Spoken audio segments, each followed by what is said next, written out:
언젠가 세간을 떠들썩하게 했던 말이 있습니다. 탈주범 지강헌 사건으로 인해서 사회에 화제가 되었던 말, 유전무죄, 무전유죄. 벌써 오랜 시간이 흘렀음에도 불구하고 아직까지도 회자되고 적용되고 있는 명언이 되었습니다. 가진 자는 죄가 없고 갖지 못한 자가 죄가 있다. 그야말로 우리가 살고 있는 삶의 현실을 적나라하게 보여주는 한마디라고 할 수 있습니다. 사실 세상은 이렇게 가진 자, 힘 있는 자, 능력 있는 자가 더 살만하고 약한 자는 살기에 매우 불편한 구조로 되어 있습니다. 그래서 많은 사람들은 더 갖기 위해서 또 더 힘을 키우기 위해서 더 실력과 능력을 기르기 위해서 몸부림을 칩니다.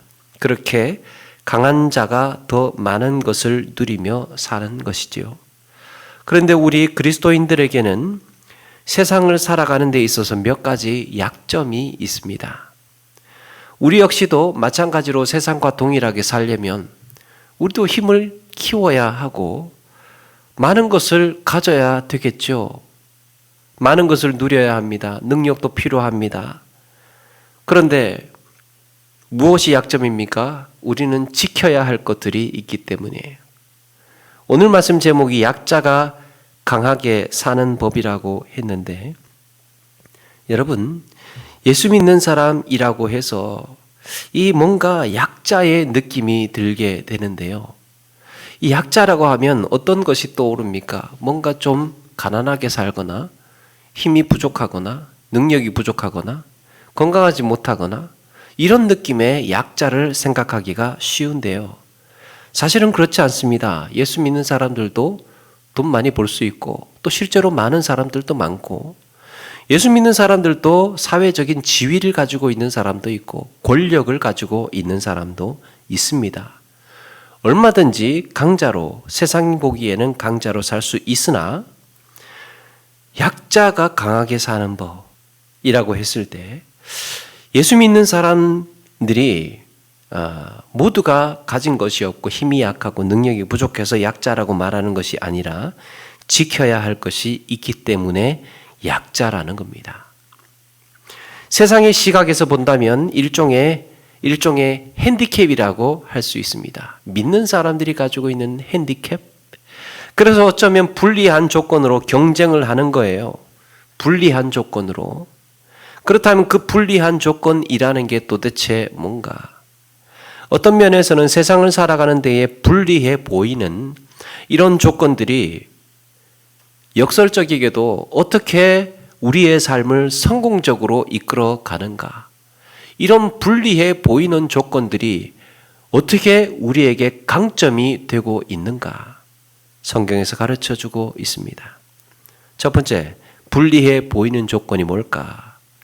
믿는 자는 나 자신이 삶의 주관자가 될 수 없습니다. 우리의 고백이 뭡니까? 우리의 삶의 주관자가 누구라고 말합니까? 우리 하나님이라고 하죠. 내 인생을 주도하시는 하나님이 우리의 삶의 주관자라고 우리는 고백합니다. 그런데 세상 사람들은 어떻습니까? 자기의 삶을 자기가 주도해 나갑니다.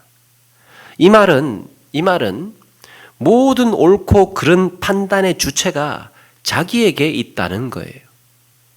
자기가 자기 삶의 주관자라고 한다는 말은 옳고 그름의 판단 주체가 자기에게 있다. 2절의 말씀을 보니까요. 2절에 나라는 죄가 있으면 주관자가 많아져도 명철과 지식이 있는 사람으로 말미암아 장구하게 되느니라. 하나님이 없는 자는 자신인 스스로가 주관자가 됩니다. 사사기에 나오는 표현처럼 그야말로 자기 소견에 옳은 대로 행하고 살면 됩니다. 1905년 3월에 우리나라 최초로 대한체육구락부라는 게 탄생을 했다고 합니다. 그해 6월 10일 날 황성 기독교 청년의 훈련원에서 우리나라 최초로 축구 경기가 열렸다고 합니다. 그때 선수들의 모습이 어떻겠습니까? 상투에다가 수건 동요 메고 한복 차림을 입고 축구 경기를 했다고 합니다. 집신으로 된 축구화를 신고 경기를 치렀습니다.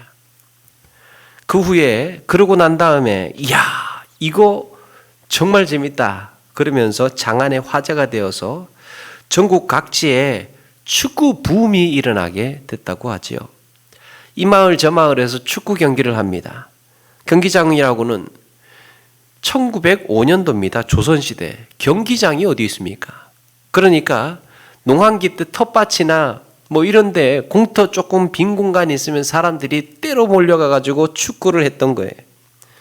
선수 제한이 없습니다.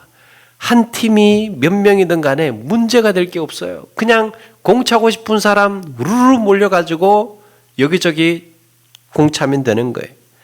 경기 시간도 없습니다. 경기 시간도 정확히 아는 사람이 없으니까 그냥 공 차는 것만 알고 있으니까 시간도 없이 장소도 없이 인원도 제약 없이 그냥 막 치는 겁니다.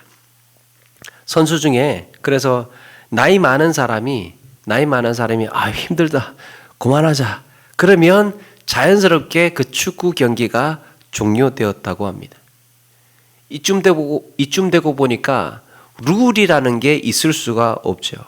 그래서 동네 감초 역할을 하던 이 말빨이 좀 먹히는 박서방이라는 사람이 제안을 합니다. 아니 선수가 이렇게 많은데 문지기 한 명으로 되겠어? 2명은 세워야지 2명은. 그렇게 주장을 하니까 이제 그 골키퍼를 2명 세우자는 얘기예요. 사람 많으니까. 그러니까 동네에서 좀 유식하다고 하는 사람이 오서방이라고 하는 사람이 고개를 절레절레 흔들면서 이 사람아 문지기는 한 명뿐인겨. 그러면서 옥신각신 2명 세워도 된다. 1명 해야 된다. 그렇게 주장을 했습니다. 끝내 결론이 나지 않았고 나중에는 동네 축구를 하게 될 때 박서방이 있으면 골키퍼가 2명, 3명 됐다가 오서방이 오는 날에는 어김없이 골키퍼가 1명으로 세워졌다고 합니다. 이렇게 세상에서는 그때그때에 맞게 자기가 주인 노릇을 하기도 합니다. 자기가 옳다고 끝끝내 주장을 하면 나중에 가서 바뀌더라도 그 순간에는 그 말이 통하게 되는 거죠. 그런데 우리 믿는 자의 당위가 무엇입니까? 우리 믿는 자의 책임, 의무는 네가 맞느냐 내가 맞느냐 따지기 이전에 하나님께서 뭐라고 말씀하시는가가 중요합니다. 일시적으로 순간적으로 본다면 늘 이런 상황에 우리가 매번 위축이 되는 거예요. 그러니까 때로는 성경에서 무엇라고 말씀하고 있는지 모호할 때도 있고 때로는 하나님의 뜻을 좀 기다려야 할 때도 있습니다. 그러니까 이렇게 해야 한다 저렇게 해야 한다를 매번 우리 믿는 사람들은 주장하지 못할 때가 있습니다. 도덕적인 면에 있어서. 그래서 좀 더 고민해 보고 때로는 기도해 보아야 하고 때로는 성경에서 가르쳐주고 있는 말씀을 연구해 보아야 할 때도 있습니다. 그런데 윤리적인 도덕적인 문제에 있어서 세상은 자기 나름대로 자기 소견에 옳은 대로 그렇게 판단을 하고 쉽게 결정을 내리곤 한다는 거죠. 어떤 사람이 강합니까? 자기 마음대로 소견에 옳은 대로 주장하고 판단을 하는 사람이 더 강해 보이죠. 그런데 성경은 이런 우리에게 한 가지 놀라운 비밀을 가르쳐 줍니다. 1절 보니까 악인은 쫓아오는 자가 없어도 도망하나 의인은 사자같이 담대하니라. 쫓아오는 자가 없어도 도망한다는 말씀. 레위기에서 일찍 예고되었던 말씀이죠. 너희가 너희 대적들에게 패할 것이요 너희를 미워하는 자가 너희를 다스릴 것이며 너희는 쫓는 자가 없어도 도망하리라. 이스라엘 백성들에게 율법을 버렸을 때 언약을 배반했을 때 너희는 쫓아오는 자가 없어도 도망할 것이다. 마찬가지로 하나님의 심판을 받는 하나님의 백성이나 이 악인들은 추격하는 자가 없는데도 죽을 힘을 다해서 도망칠 것이라고 말씀합니다. 그들에게는 심리적인 확고함이나 자신감이 없기 때문에 안전한 곳에서도 허둥대면서 불안한 듯이 도망치고 있는 거예요. 그래서 하나님이 없는 자들이 하나님이 없는 자들이 내면 깊이 가지고 있는 숙제가 심리적인 불안정성입니다. 어딘가 모르게 불안감이 있습니다. 그래서 더 해야 될 것 같아요. 남들보다 더 해야 될 것 같고, 더 벌어야 될 것 같고, 뭔가 밑빠진 독에 물을 붓는 삶처럼 숨막히게 달려갈 수밖에 없는 이런 불안함이라는 게 있습니다. 그런가 하면 의인은 사자와 같이 담대하다. 언제 어디서나 자신감을 갖고 있습니다. 재밌는 것은 악인은 하나님과 사람을 두려워하지 않으면서도 심리적으로 두려움 속에 살고 있어요. 하나님과 사람을 두려워하지 않습니다. 그런데 내면 깊숙이 들여다보면 두려움이라는 게 있어요. 불안이라는 게 있습니다. 그런데 의인은 하나님을 두려워합니다. 그런데 그의 내면에는 깊은 안정감과 확신이 있습니다. 의인이 어떻다고요? 하나님을 두려워하지만 그 내면 깊숙이 들여다보면 마음의 안정감과 평안과 안식이 있다는 겁니다. 악인은 양심의 가책 때문에 꿈에서도 도망치고 악몽을 꾸지만 의인은 선한 양심 때문에 잠자리에서도 다리를 쭉 뻗고 쉴 수 있습니다. 주께서 그 사랑하시는 자에게 잠을 주시는도다. 그 사랑하시는 자에게 뭘 주신다는 겁니까? 평안을 주신다는 거죠. 평안. 내적인 안정감, 평안. 이게 우리에게 주시는 선물이에요. 하나님을 경외하는 자에게 주시는 하나님의 선물, 평안. 사랑하는 여러분, 하나님께서 우리의 삶의 주관자가 되심으로 우리는 그래서 담대할 수 있습니다. 자신이 자신의 삶의 주인이라고 믿는 세상 사람들은 자기 삶의 주인 행세를 하고 자기 삶의 기준이라고 해도 정작 삶에 대한 두려움이라는 게 있다는 거예요. 나 앞으로 어떻게 될지 몰라. 내가 내 삶의 주인이지만 이후에 펼쳐진 내 삶을 나조차도 장담할 수가 없어. 왜 그랬습니까? 나를 구원할 수 없기 때문에. 그러나 믿는 자는 하나님만 두려워하면 삶의 문제는 의연할 수 있습니다. 하나님께 맡겼기 때문이에요. 죽어봐야 천국이라고 하지 않습니까?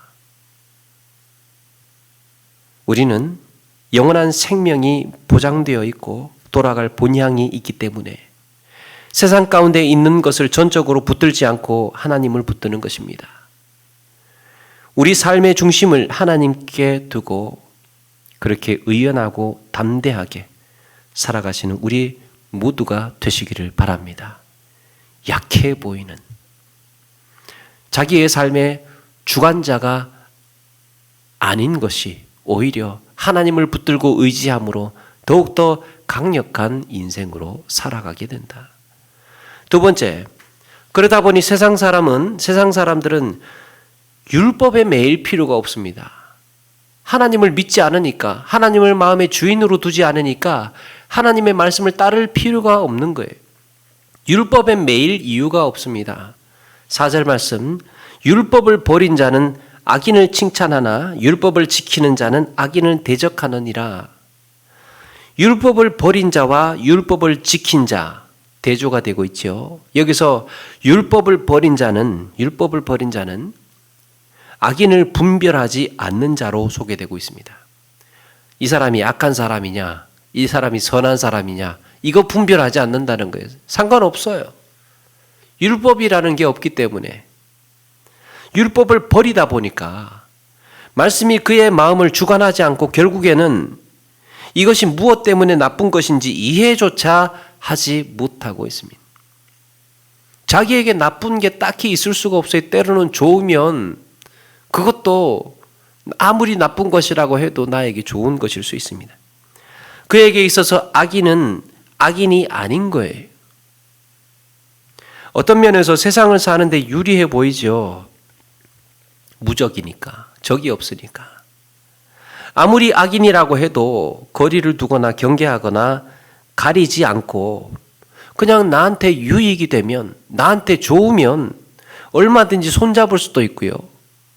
얼마든지 악인들이 사는 방식을 따라서 살 수도 있습니다. 이렇게 가리지 않고 악인이고 의인이고 할 거 없이 내 마음대로 선택하고 판단할 수 있다면 이게 자유고 더 강한 자의 삶으로 보여지지 않습니까? 그런가 하면 율법을 지키는 자는 어떻습니까? 악인을 대적한다고 합니다. 율법을 지키는 자는 악인을 대적해요. 가려야 할 사람이 있고 거리를 두어야 할 관계가 있고 구별해야 하고 분별할 줄 알아야 합니다. 악인들의 그 악을 분별하고 악을 미워할 뿐만 아니라 적극적으로 대적하면서 모든 삶의 영역에서 우리 악을 인정하지 않아야 한다는 거예요. 율법을 지킨다는 것, 지킬 것이 있다는 것은 어떤 면에서는 뭔가 제약을 받고 수동적으로 보이고 자유롭지 못한 것처럼 보입니다. 뭔가 지켜야 한다는 것. 그런데 여러분, 여자는 약하나 어머니는 강하다고 하지 않습니까? 지켜야 할 것이 있는 삶은 더 숭고하고 가치 있는 삶이에요. 그리고 사실은 지켜야 할 것이 있는 사람이요, 더 강한 힘을 가지고 있습니다. 명령이 없는 자연인보다 명령을 지키는 군인이 더 강합니다. 자유로운 강도보다 명령을 따르는 경찰관이 더 강합니다. 이유가 무엇입니까? 명령자의 권위 때문이에요. 엄청난 힘을 등에 업고 있기 때문입니다. 하물며 하나님의 말씀이 삶의 중심이 되어서 우리가 말씀을 따르는 이유가 무엇입니까? 우리가 하나님께서 가장 강하신 존재라는 것을 믿기 때문이에요. 하나님께서 우주 만물을 지으시고 세상의 권능과 권세를 가지신 하나님이라는 것을 믿기 때문입니다. 그래서 율법을 지키는 거예요. 하나님께서 가장 크고 가장 위대하고 가장 강하신 분이기 때문에 그분 말씀을 듣는 겁니다. 그분 말씀을. 사랑하는 여러분, 가만히 돌아보면 정말 우리 삶에서 내가 무언가를 지키고 있는 나라고 했을 때 강한 존재이기 때문에 지키고 있는 거죠. 따르고 있는 겁니다. 오히려 나의 의지, 나의 주장, 나의 능력을 의지하지 않을수록 말씀의 지배력이 내 삶에 더 강해집니다. 누군가 인간은 믿음의 존재라고 했습니다. 사람은 다 믿는 존재다. 하나님을 믿든 우상을 믿든 무언가 하나는 믿는 존재라는 거예요. 심지어 신의 존재를 부정하고 신을 믿지 않는 사람조차도, 그런 사람들도 자기 자신은 믿고 있습니다. 그러니까 사람은 믿는 존재입니다. 무언가를 믿고 의지하는 존재예요. 하나님이 아니면 우상을 믿든지, 우상이 아니면 불상을 믿든지, 하다못해 자기 자신이라도 믿는 존재라는 겁니다. 그런데 이렇게 자신을 믿을 수밖에 없는 존재가 되고 보면 상황이나 형편에 의해서 자신의 입장을 바꿀 수밖에 없는 연약한 존재가 되어버립니다. 그러나 변치 않는 하나님의 말씀에 의존하여서 사는 사람은 여기에 흔들릴 필요가 없습니다.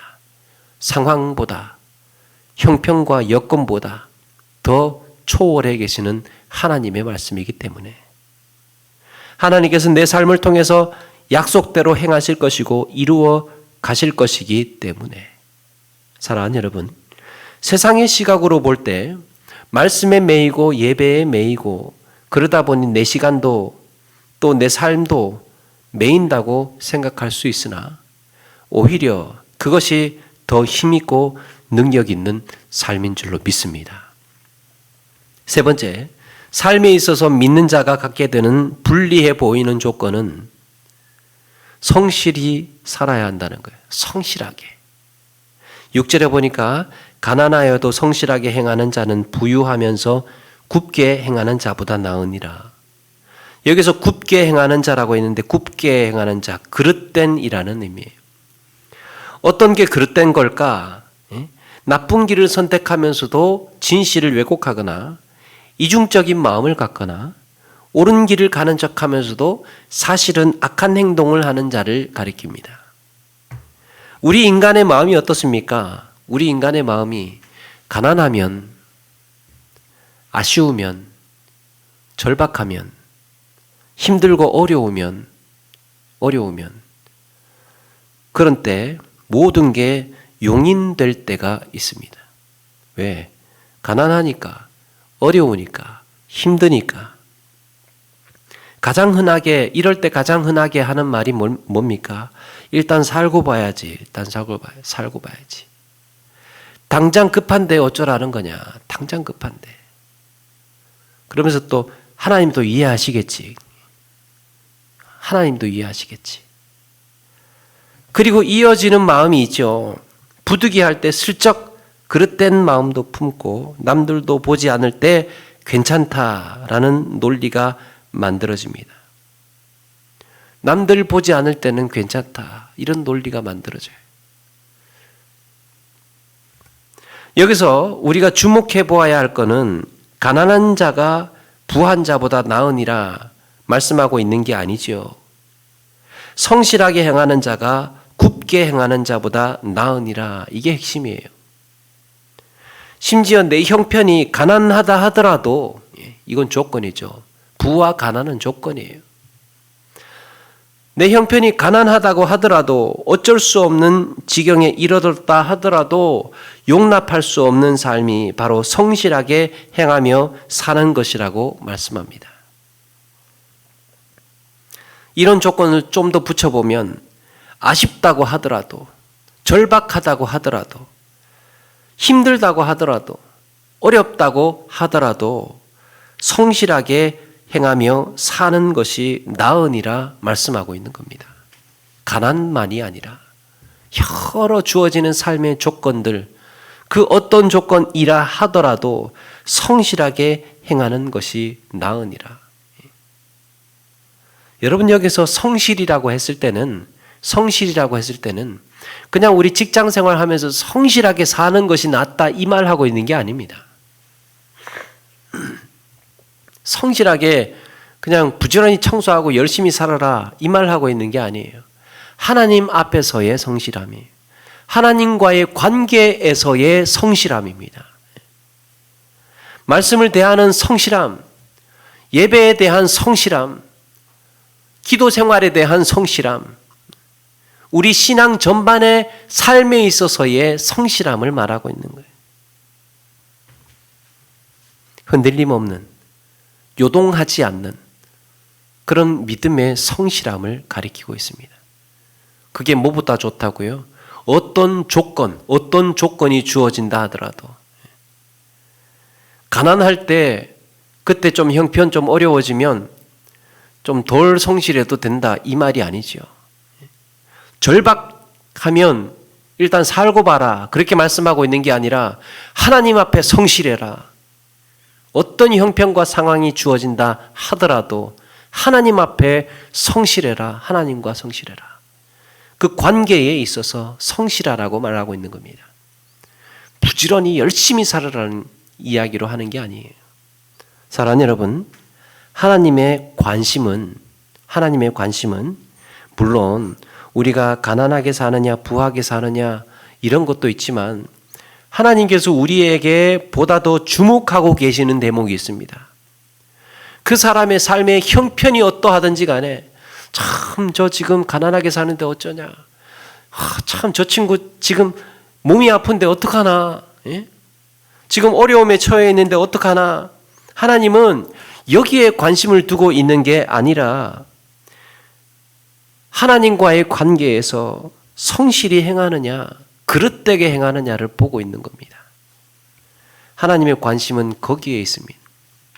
그래도 얘가 이런 형편 속에서도 이런 순간에도 나를 바라보고 있느냐, 예배자의 삶으로 살고 있느냐, 말씀 붙들고 있느냐, 절박해도 가난해도 어려워도 세상 사는데 급해도 바빠도 말씀 붙들기 위해서 몸부림치고 있느냐, 얼마나 성실하게 살아가고 있느냐, 그걸 본다는 거예요. 만약에 우리가 가난하다면 이 가난에서 벗어나기 위해서 몸부림칠 겁니다. 세상에 누가 가난을 원하겠습니까? 할 수만 있다면 아쉬울 것 없이 부유하게 살고 싶죠. 살고 싶죠. 그러자니 모든 기회, 모든 수단과 방법들이 우리를 유혹해 옵니다. 힘을 갖자니, 부유해지자니, 높은 자리에 오르자니, 모든 수단과 방법들이 우리에게 유혹해 옵니다. 이렇게 하면 쉬워.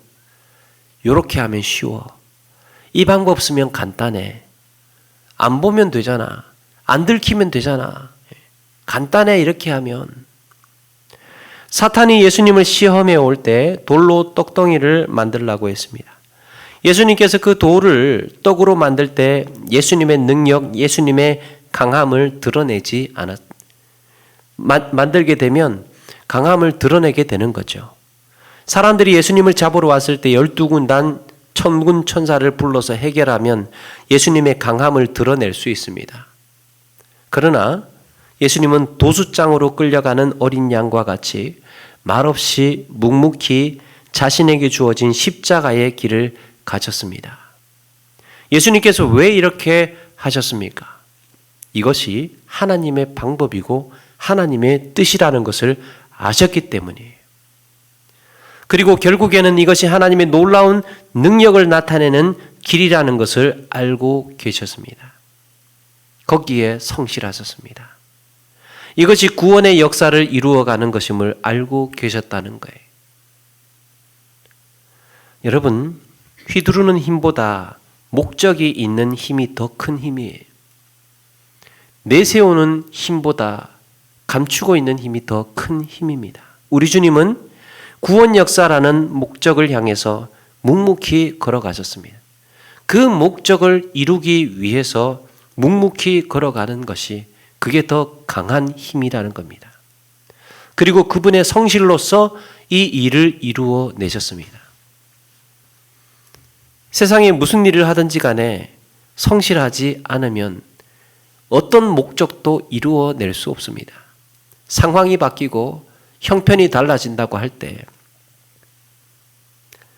이렇게 치우치고 저렇게 치우치게 되면 아무것도 이루어낼 수 없습니다. 우리의 신앙의 삶에서 무엇보다도 필요한 것이 바로 이 성실함이라는 겁니다. 체코의 수도 프라하에 광장에 가면 동상이 하나 있다고 하죠. 그 동상은 종교개혁의 아버지라고 불리는 얀 후스의 동상입니다. 우리가 알고 있는 종교개혁자는 루터나 칼빈으로 생각을 하는데 사실은 그 종교개혁이 일어나기 전에 종교개혁자들이 있었습니다. 얀 후스와 같은 양심적인 개혁자가 있었던 거죠. 그는 성경을 따라서 신앙의 양심을 외치다가 로마 교회로부터 화형을 당하게 됩니다. 그런데 그 동상 아래에 4마디의 말이 새겨져 있다고 합니다. 성실히 배웠다. 성실히 살았다. 성실히 사랑했다. 그리고 성실을 지켰다. 이 순교자에게는 성실이 삶의 전부였던 것입니다. 자기의 생명을 위협해 오는 처형의 두려움 속에서도 하나님의 약속을 믿었고 신실하신 하나님의 말씀에 의해서 그 마음은 흔들리지 않았습니다. 그의 삶은 성실했습니다. 이럴 때는 어쩔 수 없어. 이럴 때는 잠시 좀 쉬어야 돼. 이럴 때는 말씀을 좀 떠나야 돼. 잠시 인간적인 방법을 좀 써야 돼. 그래야 빨리 지나가니까, 쉬우니까. 그러나 얀 후스는 말하는 것도 생각하는 것도 믿음도 생활도 인격도 전부 성실한 삶이었습니다. 우리에게 필요한 것. 시편 기자는 우리 하나님께서 성실하시다는 것을 알고 이렇게 고백을 했지요.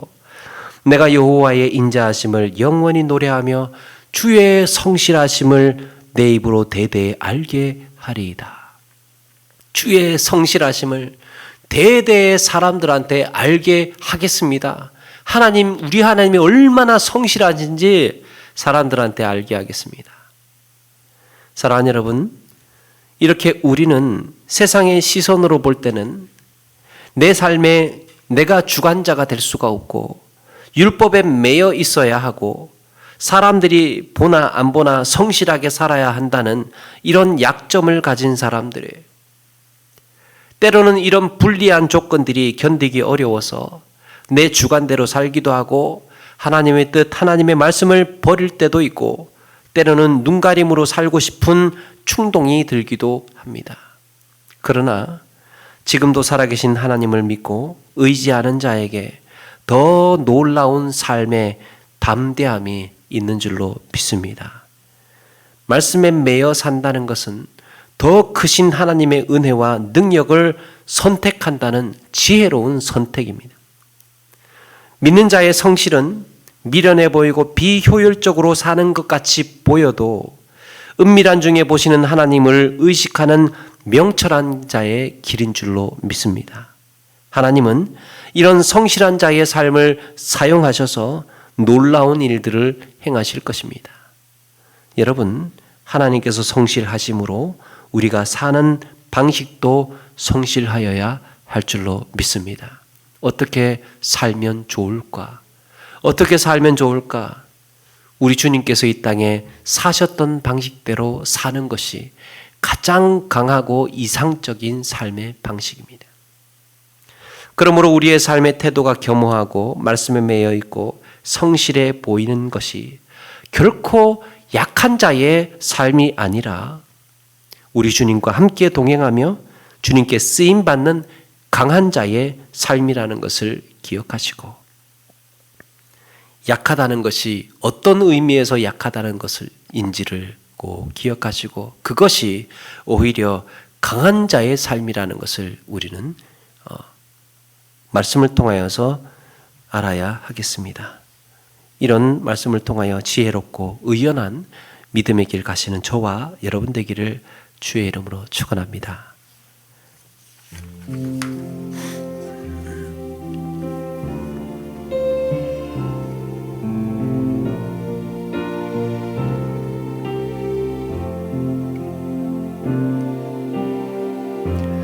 약할 때 강함 되시네 나의 보배가 되신 주 나의 모든 것 주 안에 있는 보물을 나는 포기할 수 없네 주 나의 모든 것 예수 어린 양 존귀한 이름 예수 어린 양 존귀한 이름 십자가 죄사하셨네 십자가 죄사하셨네 주님의 이름 찬양해 주 나의 모든 것 쓰러진 나를 세우고 나의 빈잔을 채우네 주 나의 모든 것 예수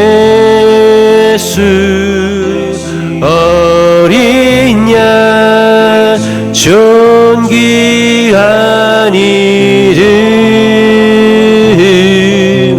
예수 어린 양 존귀한 이 예수 어린 양 예수 어린 양 존귀한 이름 예수 어린 양 존귀한